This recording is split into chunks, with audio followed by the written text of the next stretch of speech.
my friends. I am here with Dean Hollingsworth at the Dallas Ashtanga Yoga Shala.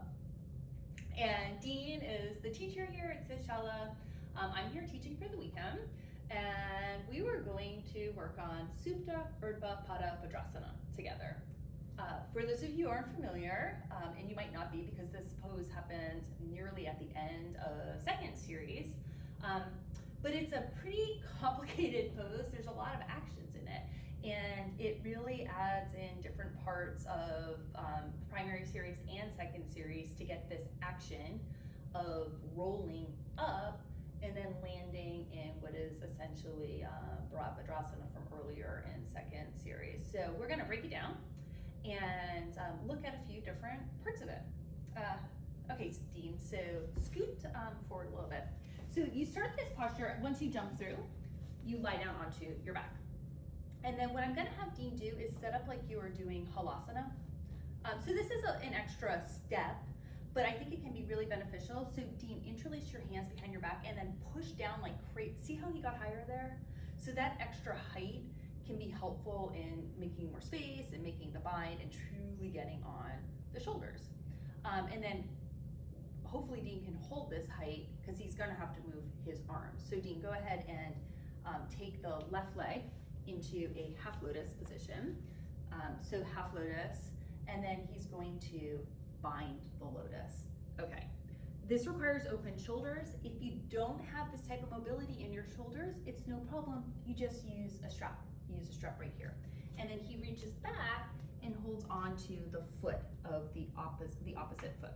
And then I'm gonna give him this little, I think it's helpful to just kind of scoot out a tad here, make a little bit more space for things. Now, this is where, you okay here for a second, Dean? Yeah. Okay, so what happens next is he's going to roll on his back, hold the bind, and come all the way up and pull this leg back so that when he lands, the knee points forward and the foot points backwards. This is a lot of actions.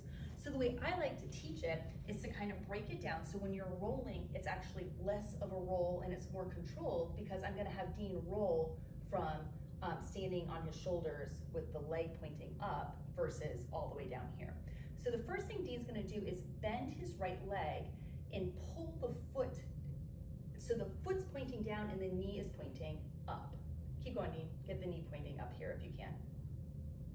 And then, yeah. And then from here, he pulls the right leg, this leg back and rolls up to the seated position. Ooh, he nailed it. That was so good.